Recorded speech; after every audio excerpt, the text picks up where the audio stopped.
Welcome to Japan Station. I'm Tony Vega. Just one quick announcement here at the top. I've made a little change to the Patreon. I don't think I've mentioned this on this podcast. Maybe I did on Ichimon Japan.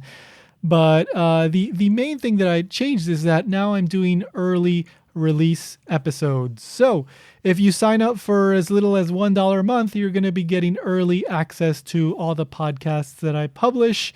Usually I try to get them out at least 2 days in advance. But sometimes I even get them out as early as like 5 days in advance. So if that's something that interests you, then you got to sign up for the Patreon, $1 a month, and $3 a month gets you access to Japanese Plus Alpha, my third podcast about Japan. This one is specifically focused on the Japanese language. I discuss interesting words and phrases and various quirks of the Japanese language. I throw in some linguistics and some history and some other random stuff. So it's a pretty fun show, I think. So you can get that for $3 a month over on Patreon, japankyo.com/Patreon. Your contributions really go a long way towards, well, me growing this show and maybe trying new things and getting someone else to maybe help me out. I'm still quite a ways away from that, but with more contributions, that would certainly be something really, really helpful. So japankyo.com/Patreon.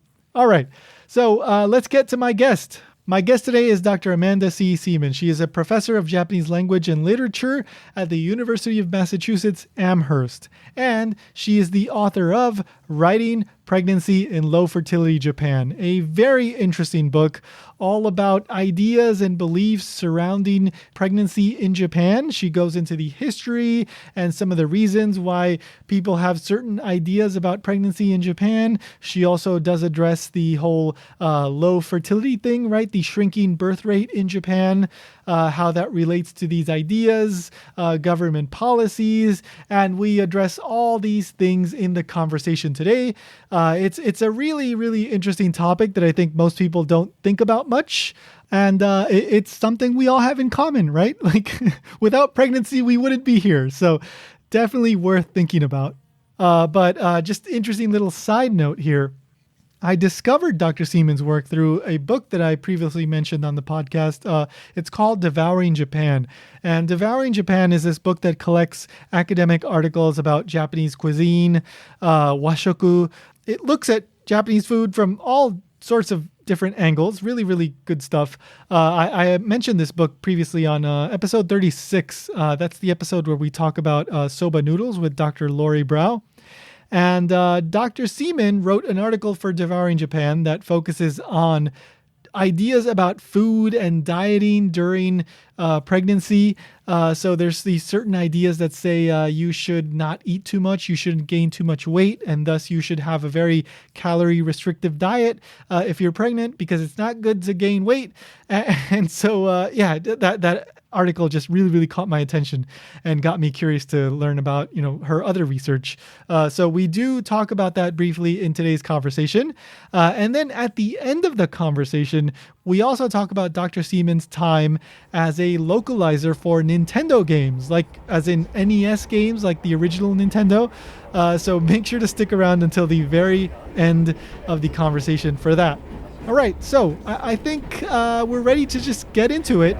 Here is my conversation with Dr. Amanda C. Seaman. The next stop is Japan Station. The doors on the right side will open.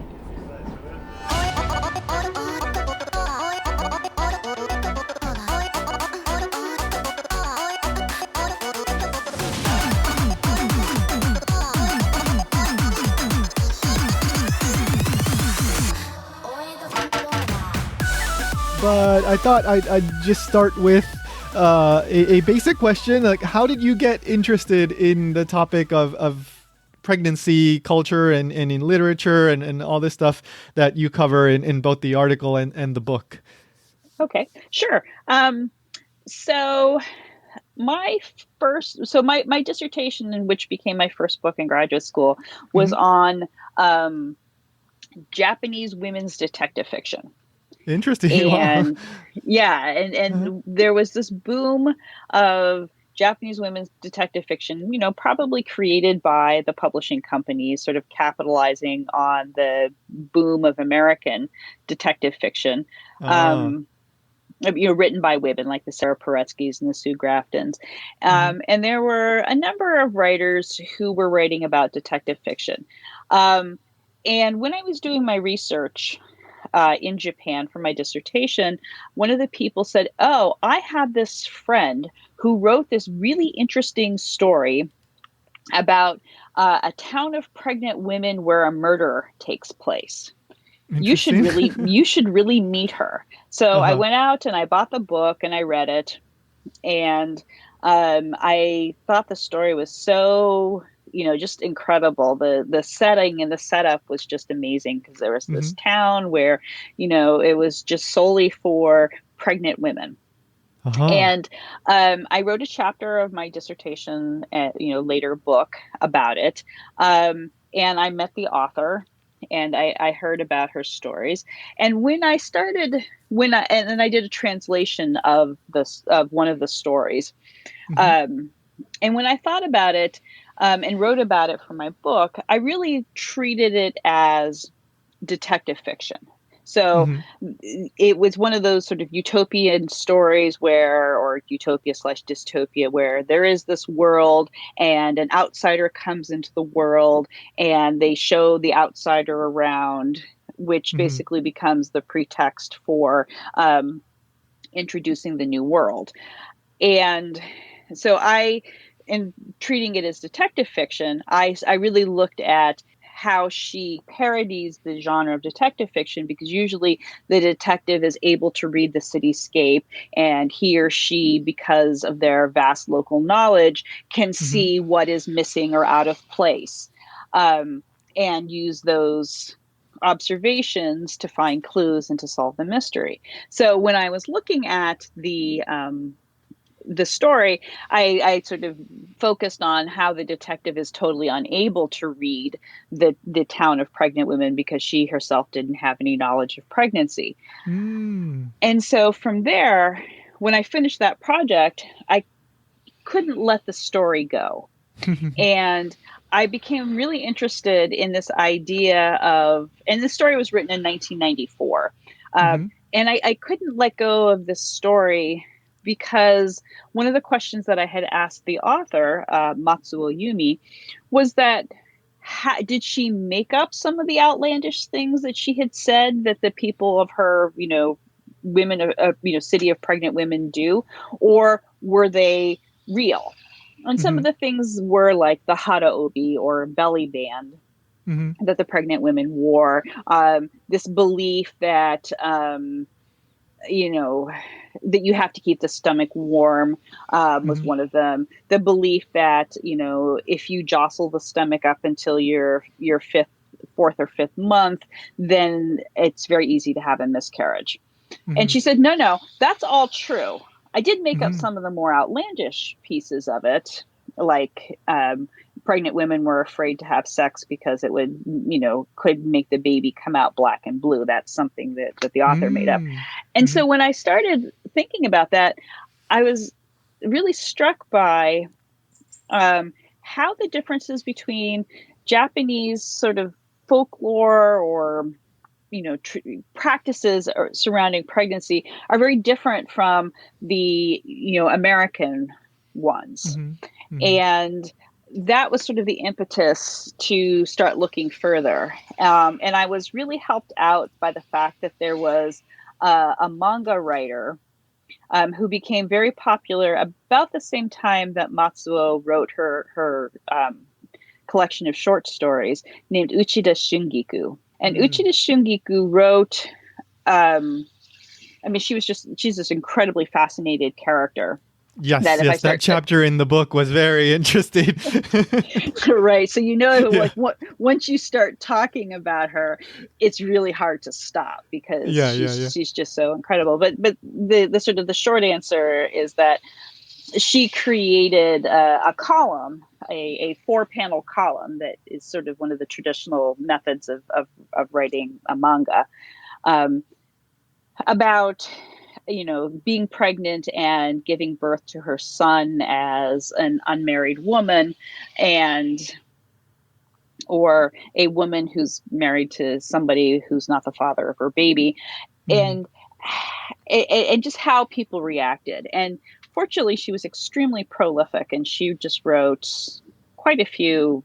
I mean, her manga is actually still going, even though her kids are graduated from college and Mm. everything.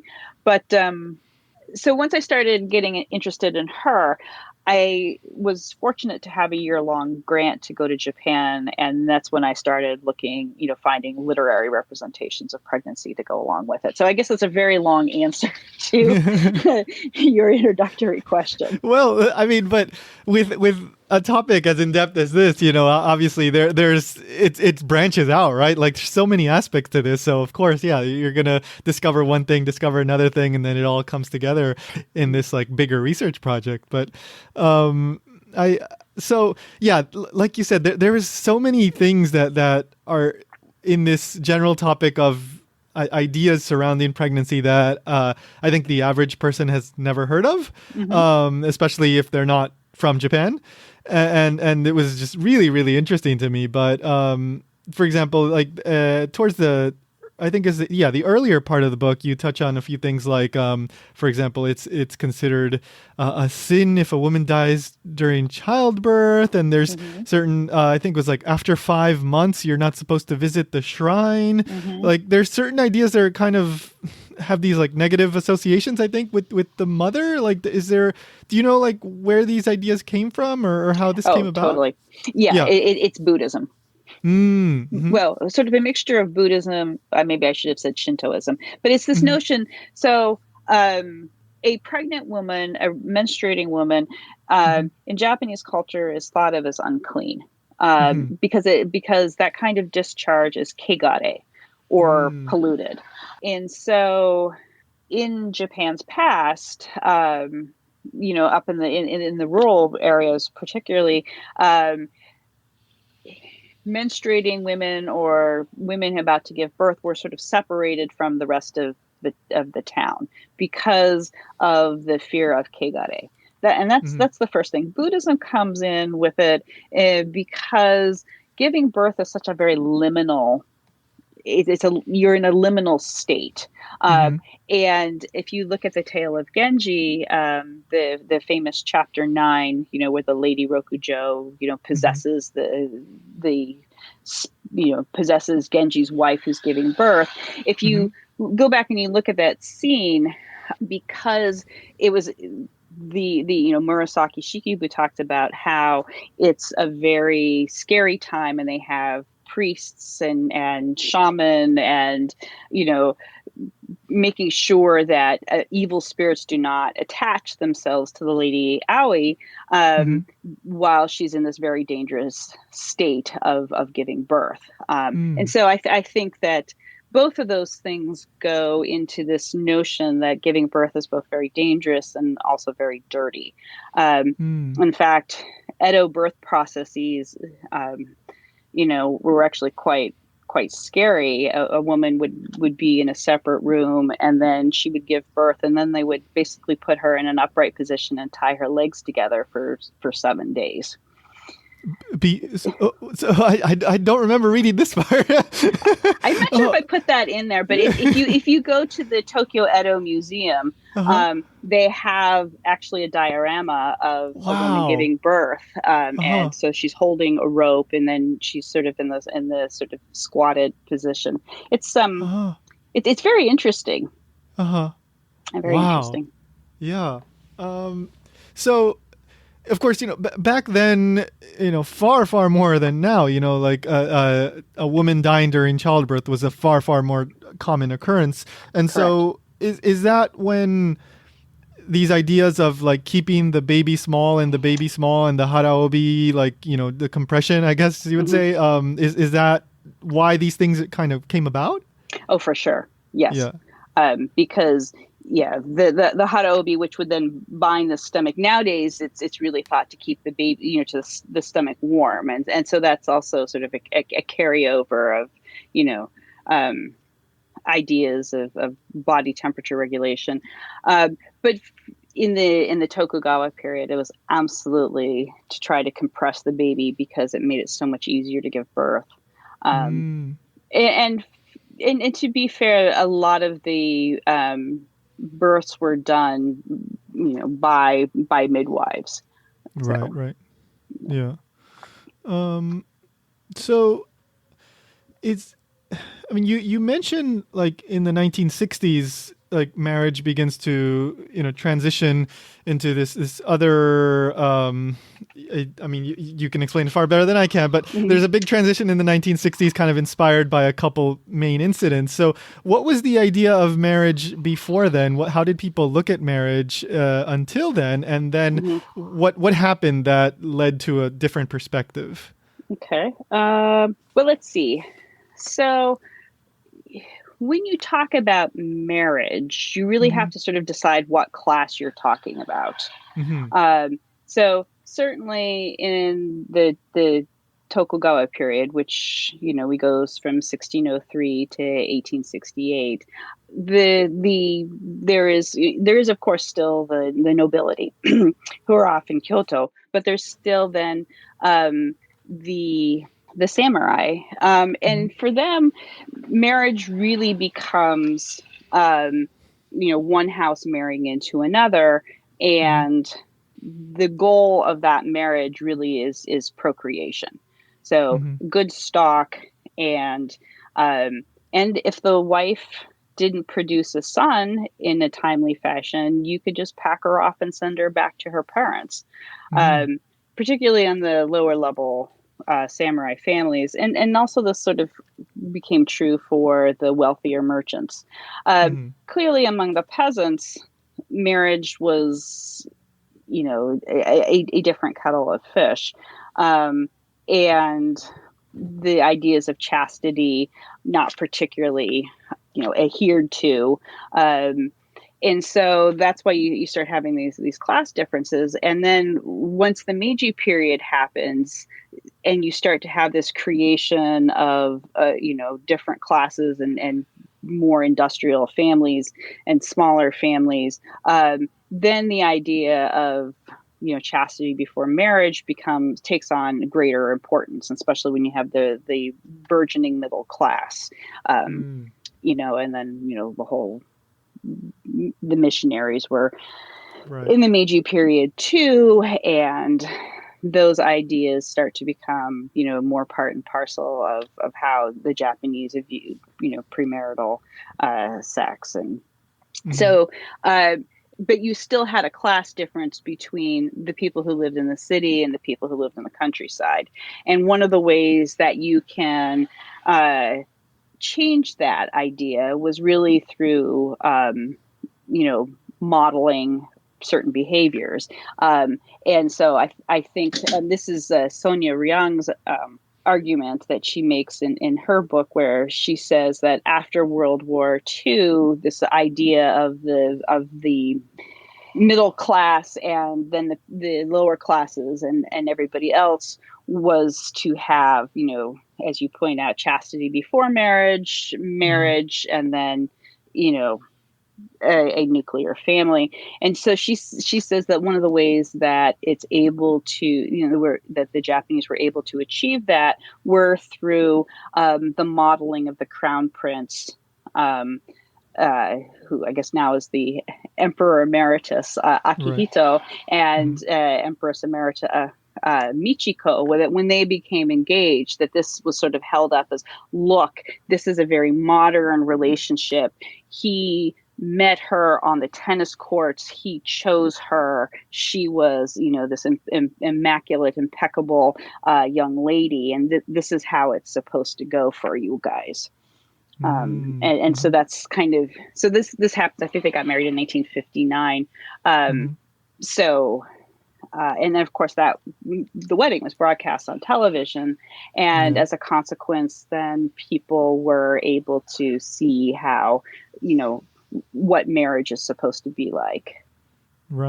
So, Yeah. And of course, like the 60s also is like a very, especially that time leading up to the Olympics, right? Very mhm, much with I assume, an eye on the West and trying to kind of quote unquote modernize and get up to date and impress everyone with all the modern technology and all that kind of stuff. mhm. So I can't but help but think that there's also like a little bit of something there too. Yeah, possibly. Hmm. I mean, mostly when I think about the Olympics, I think about Hmm. how the infrastructure of Tokyo changed and how they Yeah. built sewers and railways and such. But I think that you're probably not wrong to Hmm. Hmm. suggest that. Yeah, it's just tough to like pinpoint that sort of Mhm, thing. Yeah. So okay, so then we have this kind of changing idea going into the 60s, but something that I remember hearing, well before this book, was this idea of like women want like the 3Ks, right? Or was it like ko shincho, like a tall guy, ko mhm, shunyu, like mhm, good salary, high salary, mhm, and mhm. ko, what's the last K? That's the education, Ko, what is it? Ko, mm, well, kyoiku, Kyoiku kanke, yeah, or like something like that. gakureki maybe? Oh yeah, kyoreki. Kyoreki, yeah, there we go, yeah. So this becomes kind of an idea. I guess I would assume it maybe starts becoming a thing around like the bubble era, but then we have like it starts to transition when you point out like into the 90s, right? Hmm. Could you explain that? Right. Yeah. Um, well, I think there's a lot of things that go into that. Mm-hmm. So going back to the 50s and the 60s, Mm-hmm. one of the reasons why the nuclear family was privileged among, by the government and by media and corporations certainly is that. Um, the economic miracle was predicated on the fact that a man needed to work, particularly a white collar man needed to work, ridiculously long hours to Mm-hmm. to get ahead, and that the way that he would be able to um, exist in this ridiculously, long hours is if he had somebody at home who would be willing to take on everything else.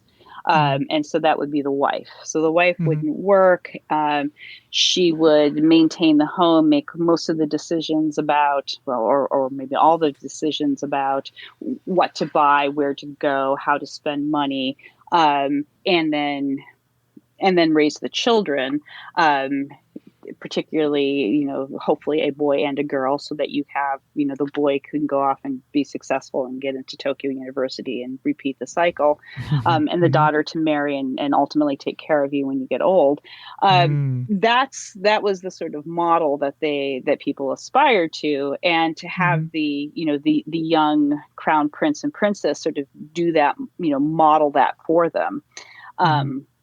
Was an incredibly powerful image. Where things start to fall apart with that sort of perfect model is in the 1980s, as you point out, Mm-hmm. particularly in 1985, 86, with the Equal Opportunity Employment Law, which Mm-hmm. allowed more women to enter the workforce and to be eligible for the same kind of lifetime employment jobs that men had, Mm-hmm. um, as well as the fact that life just started getting more expensive. And so you needed to have people, two incomes to be able to afford the house that you wanted, or the foreign travel, or the other luxury goods that sort of defined what, middle class life was like in Japan. So Mm-hmm. you started having more women working.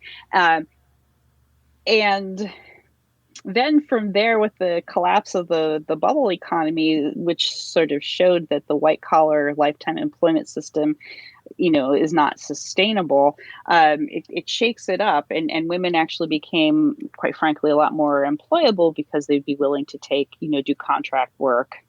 Mm-hmm. Um, and then once women started earning money, then they could, they didn't have to be dependent on a man to buy anything for them. So Right. uh, there is that. Mm-hmm. aspect to it. And so once you have that, then the rate of marriage starts to go down. So we have fewer people getting married. People don't have as many children. And there you start moving into the period of the 1990s that Right. was such a fertile time for writing, writers like Uchida and Matsuo to sort of talk about and parody and celebrate having children, but doing it in a way that's different. Mm-hmm. Different in that like it's more like independent or like empowered or something along those lines. Well, yeah, I set you up with that one. I Can't help was but ask. no.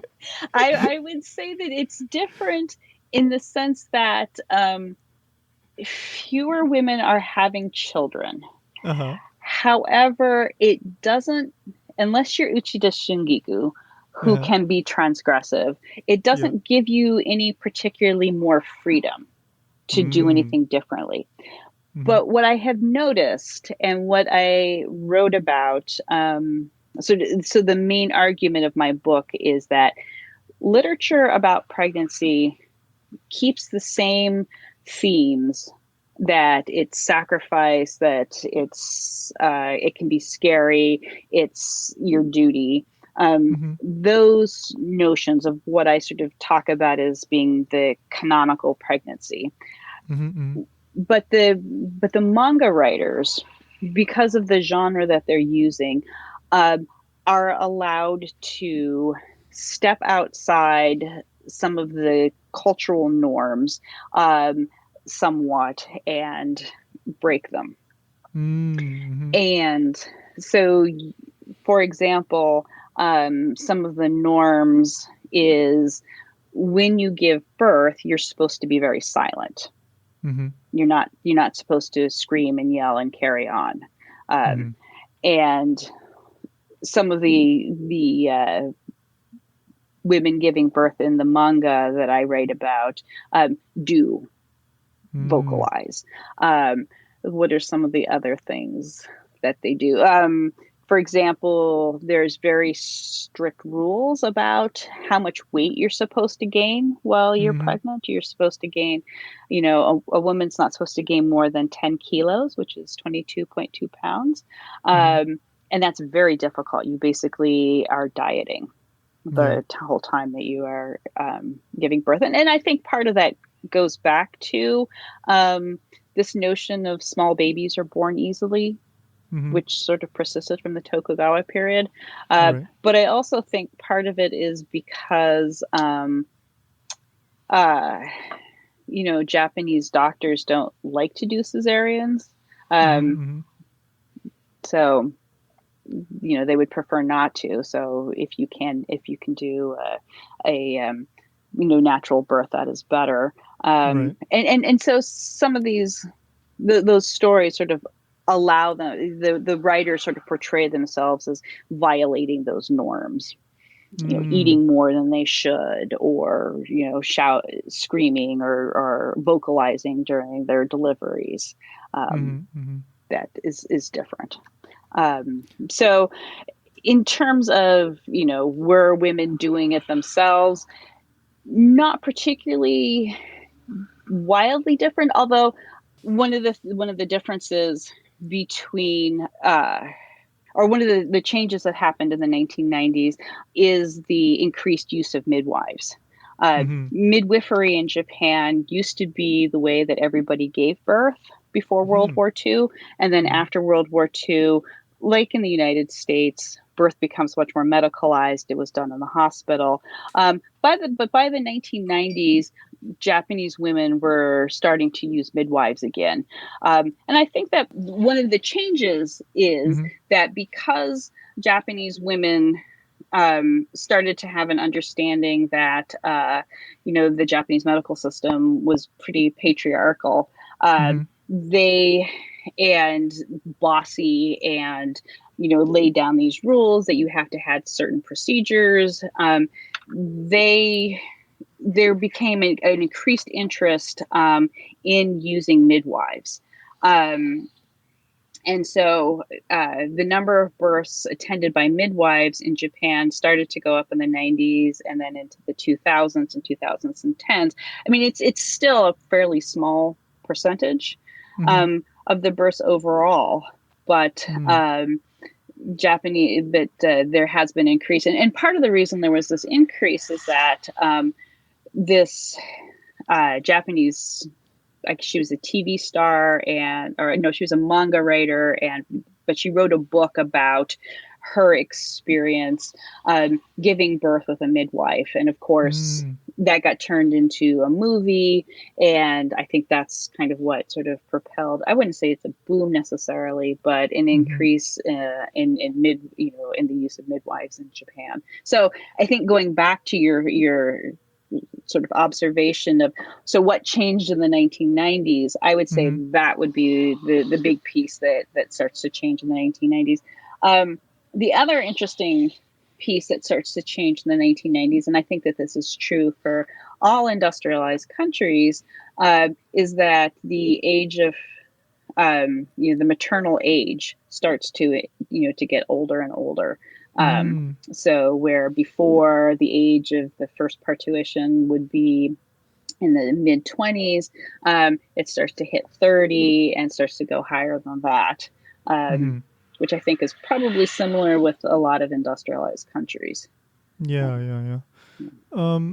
So it, around that time then too, like it seems like women start to prioritize things like comfort and like reliability with a husband rather than what we were saying before, like those 3Ks. Hmm.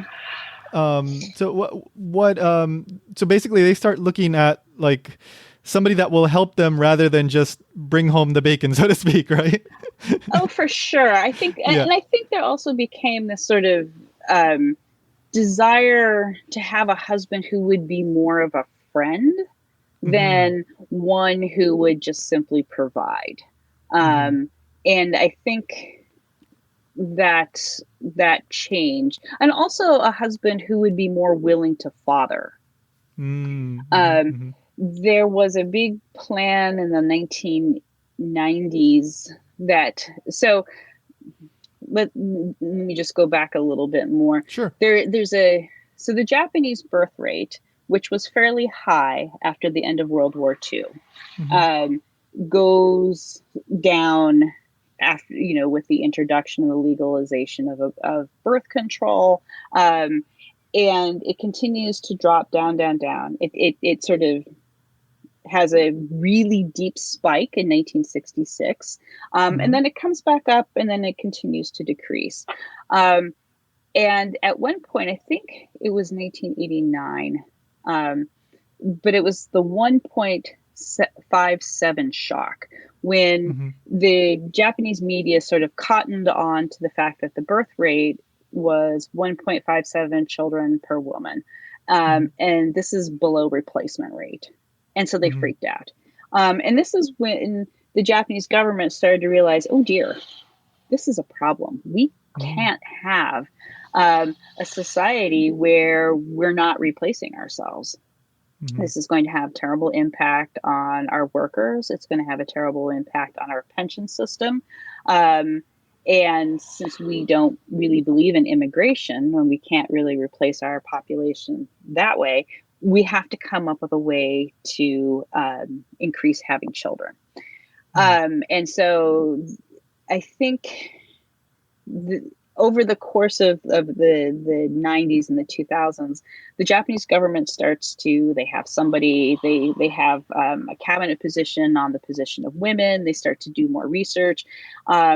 They start to put a little bit more money into childcare. Um, and one of the big campaigns they had was trying to get fathers more involved in their children. Mm-hmm. And so Glenda Roberts writes about this in a number of articles but she writes about how, fathers this campaign to get fathers involved with their children mostly consisted of, public relation posters. So I'm not Yeah. entirely sure Yeah, that as often is the how case, yes. how effective it was, but it was a lovely poster campaign. Um, so these were all sort of all bits and pieces of the government's attempt to try to, get women to have more children. Of course, the flat-footed Japanese politicians tried, saying stupid things like, well, women shouldn't go to four-year colleges because if they do, they won't want to have children.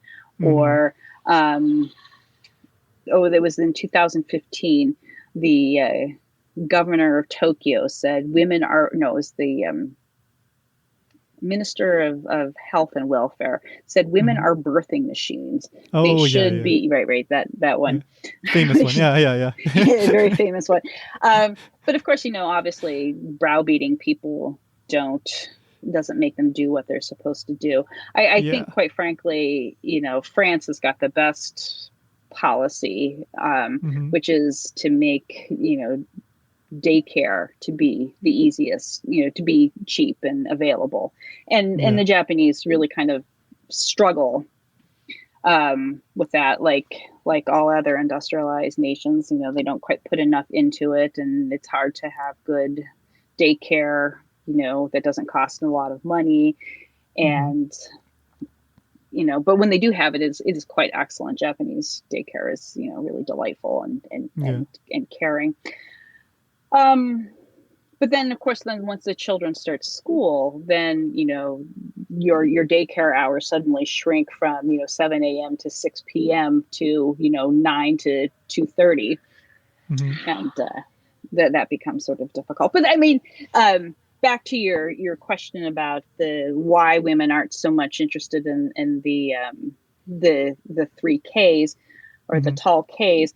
I think that there are still a certain class of women who want that, but I think Yeah, you do hear stories about that in the news, especially like the ones. Well, I don't want to overgeneralize, but the kind of media coverage that you sometimes see is the ones that go to like the matchmakers. Oftentimes end up with like, no, I need to have a tall guy that gets a lot of money, and this and that, and that may be a very skewed portrayal of the actual situation. But you definitely do still see some people like that. oh, for sure. Yeah, Yeah, that desire yeah, will never go away. yeah, yeah. But I think, but I think though that particularly as Japanese women, who maybe put off marriage at a younger age, when they get older, they, are more willing to entertain possibilities of a relationship with a man who's younger than they are, or a Mm-hmm. relationship with a man who might not have gone to the same level of college or perhaps no college. I think that is certainly one aspect of how perhaps Japanese society is changed somewhat. Mm-hmm. I want to go back briefly to something you mentioned earlier about labor pain and Hmm. C-sections and also epidurals. You Hmm. mentioned how in one, I think it was a handbook or some kind of instructional guide, it describes labor pain as like this bonding experience between the mother and the Right. child. So there's this general idea that you just basically have to put up with it, and people shouldn't resort to these other recourses that could make the experience easier. Is that right? That's correct. Uh-huh. So, drawing on the work of Sippy Ivry, Mm-hmm. who's an anthropologist and has Mm-hmm. spent a lot of her professional life looking at Japanese birth practices. Traditionally, if you gave birth in pain, then you were demonstrating as a mother how much you're willing to sacrifice for your child. Mm-hmm. So your child causes you pain and you bear it because you know that when the child is born, you are going to love it unconditionally, and you are going to basically sacrifice any of your own personal desires for the desires of your child. Mm-hmm. And that is an incredibly powerful notion.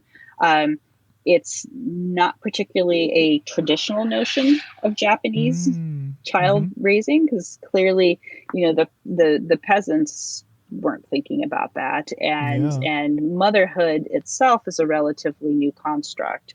Back to our Tokugawa samurai, Hmm. the woman came into the family, gave birth, and then somebody else would, nursemaid her child, and possibly it would be sent to another relative to raise. So this sort of mothering notion is definitely a late, it's a Meiji construct, Hmm. that takes on incredible resonances, particularly in the lead up to World War II, Hmm. because how else are you going to convince all these mothers to, give up their Right. children to go, Hmm. um, you know, send them off to war to ultimately be killed. Hmm. Um, if you're going to do that, you have to you have to inculcate this notion of motherhood as sacrifice, Hmm. and motherhood as, so you love your child and you love your nation so much you're willing to give them up. And then after World War II, you love your child so much you're willing to, you know, quit your job, Mm. forego going to university, to stay home and raise your child. And I Hmm. think even though now, it's not absolutely de rigueur to, quit your job once you get pregnant, a lot of people still do, Yeah. because they want to be home with their child. Yeah. Yeah. So Yeah. that's that notion of giving birth and pain. I also secretly think that there's, a bit of a economic question to it, Hmm. because it certainly costs more to Uh, have an epidural than it does you know, to have yeah. an unmediated birth. Right. Right. Right. Yeah. Um, so another aspect of this whole like kind of self-sacrifice thing is the food, Hmm. and that was just really interesting. Like for example, you mentioned how there are certain recommendations how you should stay away from fruit, especially like you highlight like how like a lot of fruits are like from foreign origin, right? So Hmm. it's like maybe you should only eat like stuff from Japan, I guess. Well, right. There's I spent a fair amount of time doing a deep dive into the various different, pregnancy manuals and the Hmm. magazines that come out, and every month they would have, seasonal Japanese recipes Uh-huh. that you should, make, and these are the Japanese foods that you should consume. And to be fair, a lot of Japanese, traditional Japanese cooking doesn't use, I mean, like really traditional, like peasant food doesn't use the polished rice. Right. Or even if you do use the polished rice, you don't eat a lot of the, dessert is not a real big deal. And Japanese don't grow a lot of fruit. So, any kind of imported fruit would be different. And, and if you're really, really trying to count calories, which pregnant women are supposed to do, Hmm. sugar and fruit and sugar and, desserts are, terrible for your diet. Definitely. Yeah, Right. yeah. I just found it interesting how I think there was one part where I guess it was one of those magazines or something that you were referring to recommend like instead of a foreign fruit, have a manju, like something like Right. that.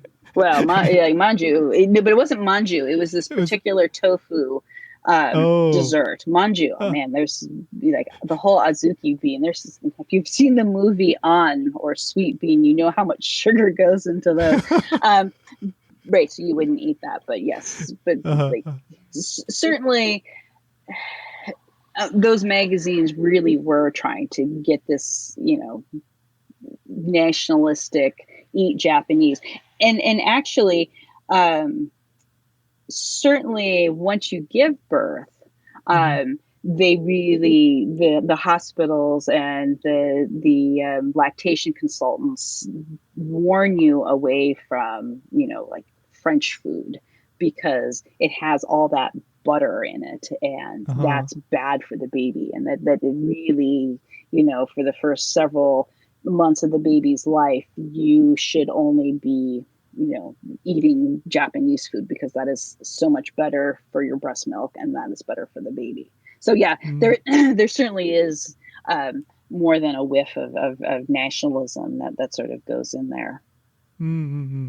Yeah, man, there were just so many interesting things here. But I do want to ask you about another area, since I don't want to take too much of your time. But I read that you had, for a time before you went into your graduate studies, you worked in some capacity in a job related to Nintendo. So Yes. how did that come about? What did you do? What was that job like? Oh, that is. I just find that's like one aspect of my life that at one point it was just a job for me, but that as people learn about it, it sort of takes on Yeah. greater and greater resonance. I actually was a localizer before there was even a word for it. Oh my goodness. Oh, this is so Right. interesting. Yeah. So, you said that you had been on the JET program? Yes, so I was in Kobe for 3 years. Oh, nice. Yeah. So I believe you were in Toyama. I was am I in remembering? Toyama.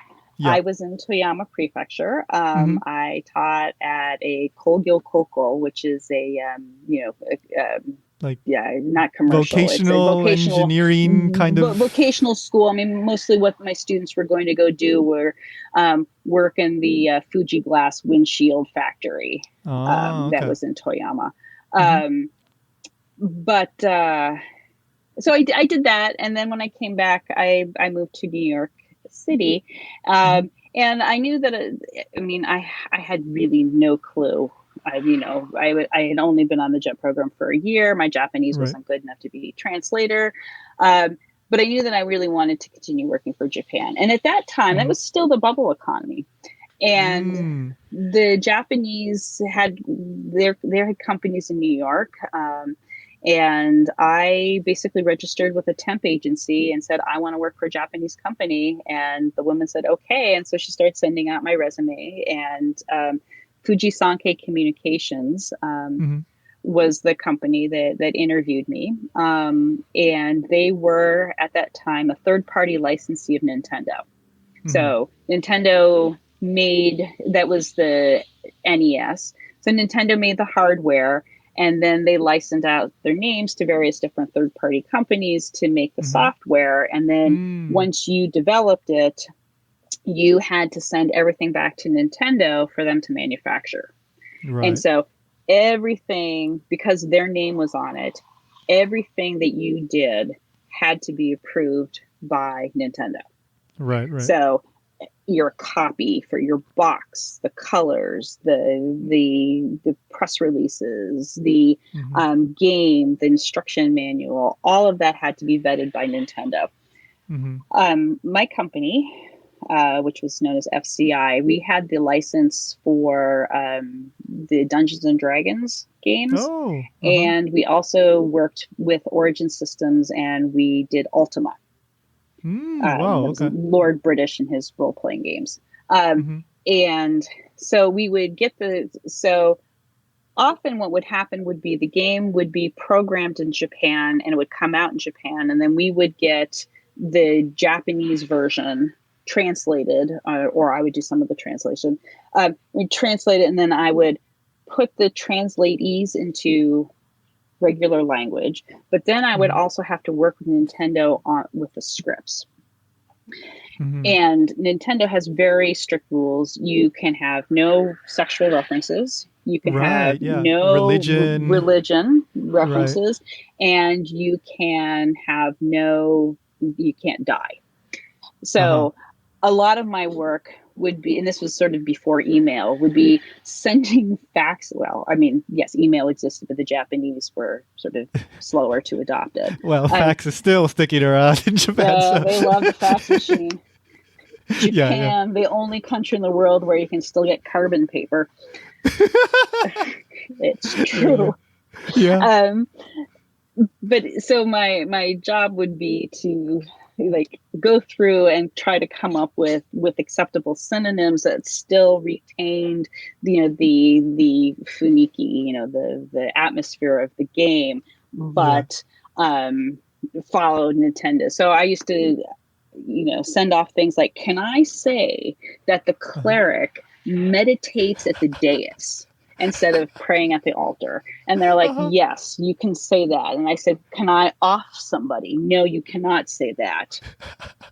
And so it would be me sitting there with, a paper thesaurus trying to come up with various different terms that would, that Nintendo would basically approve. Huh. So that So was, yeah.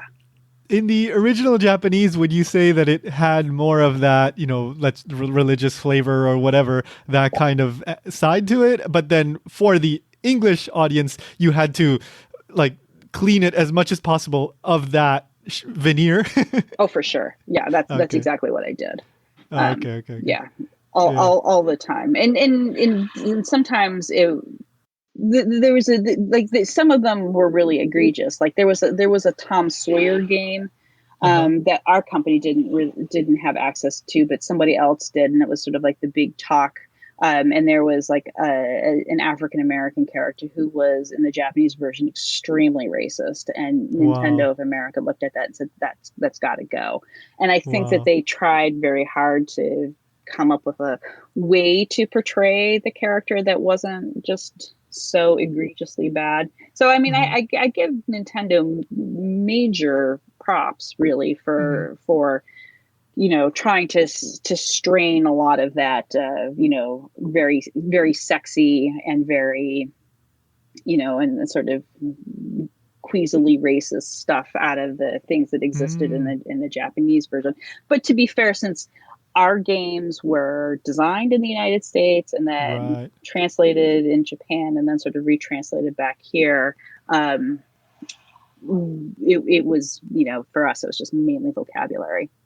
Right. Right. So Right. Right. yeah, I Yeah. did that, and then I left to go to graduate school at that sort of pivotal moment where the bottom fell out of the Oh yeah. Nintendo and the Super Nintendo, because that year I think they moved to like the Xbox, Mm-hmm. which you know Super Nintendo was 8-bit and the other one was 16-bit, and you could get 32 on the Xbox or something like that. So 32 on the PlayStation. was it the PlayStation? I don't Yeah, because remember.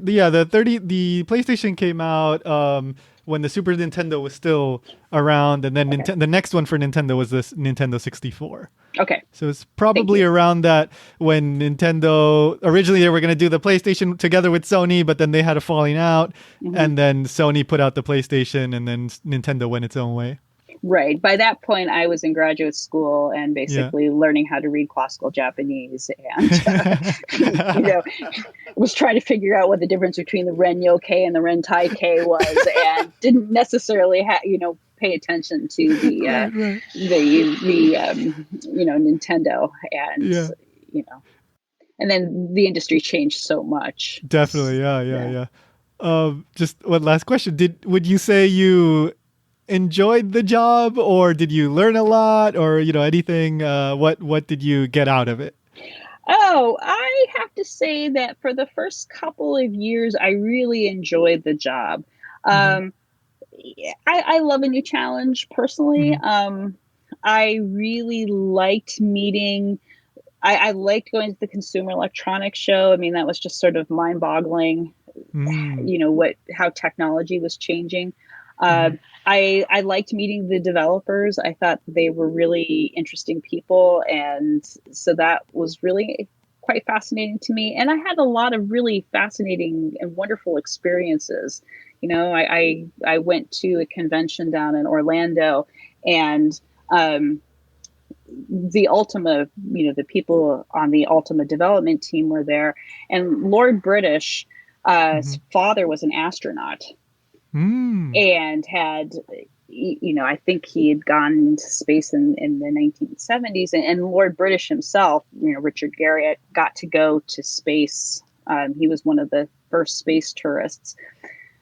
a couple of years ago. And so when we were down there, one of the space shuttles was going to take off. And because they had this connection, they were able to get tickets to sit in the press. And so I got to do that. And that was just a fabulous thing that I would not have had to do.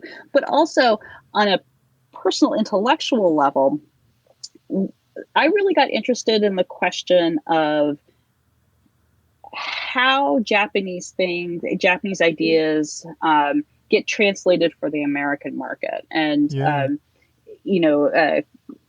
Iwabuchi Koichi has this idea of cultural odor, that his theory is that the stronger a cultural odor an object has, the harder it is to translate it.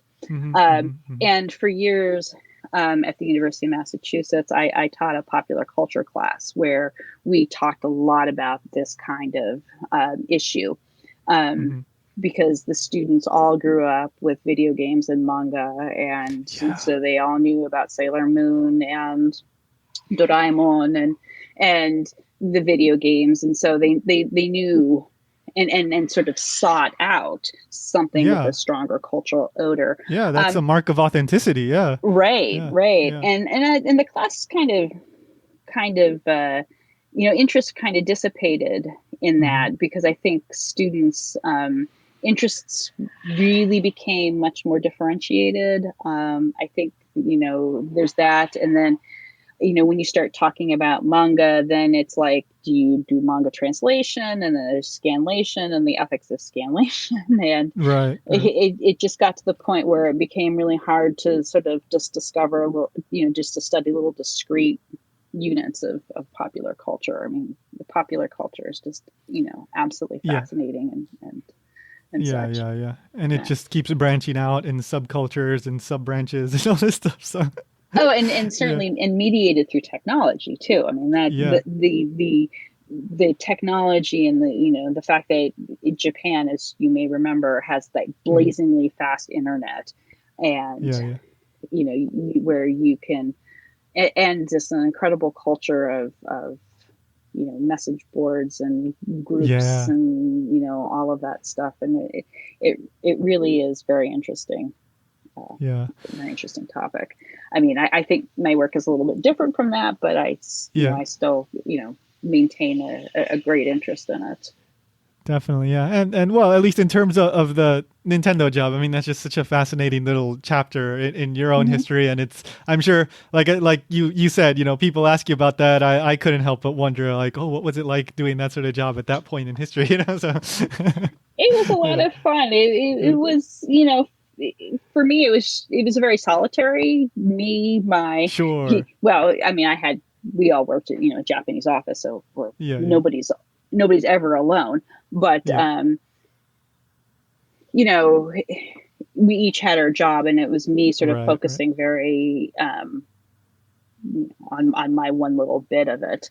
And it is still fun to go back and to pull those out and go, I wrote that, or I was responsible for. This little there's collectors and people still have those games. So. Yeah. They weren't bad. Yeah. No. So So I think like I said, I could keep asking you about a bunch of stuff, but we're probably close to an hour, so I will leave it at that. But thank you so much for sharing your knowledge and making time. I had a wonderful time talking to you. Well, thank you. I had a really good time talking to you as well, and I wish you the best of luck.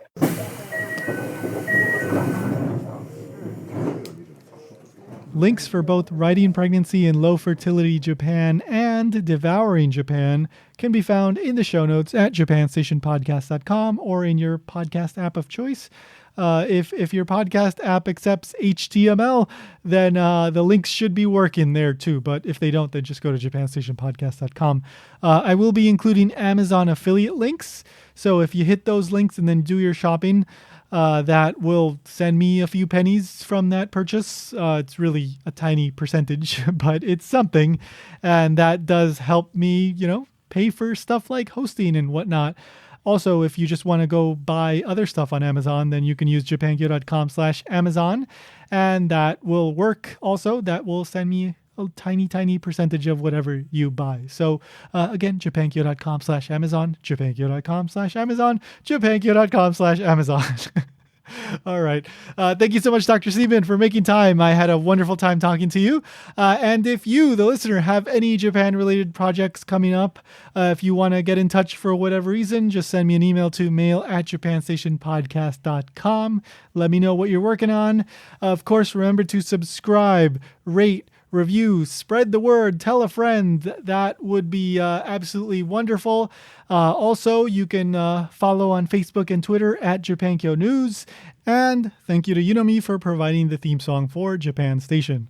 That does it for this episode. I will be recording the next episode tomorrow. As of, well, the tomorrow for me, which is going to be probably like the 5 days ago for you. Or unless you're like way in the future, then it could be like the 5 years ago. Time is confusing. So the next episode is going to feature someone who works with Yoshimoto. So Yoshimoto is, I guess you would say, the biggest comedy talent agency in Japan. And I think it's going to be a pretty fun conversation. So definitely make sure to come back October 1st for that one. And that really, that's it. One last thing. Make sure to check out Ichimon Japan. The latest episode is out now. It's titled, Does Hi Mean Bye in Japanese? This one is particularly interesting to anybody that is learning Japanese and wants to understand a little bit more of the nuances of the word hi, which is usually translated as yes, but that is not a good translation. Also, the nuances of how people say goodbye in Japanese, and also the bad Japanese that was used in Wolverine comics. So go check that out at japankyo.com/ichimonjapan. All right, so thank you for listening, and remember, go find your miniature pony. Just do it!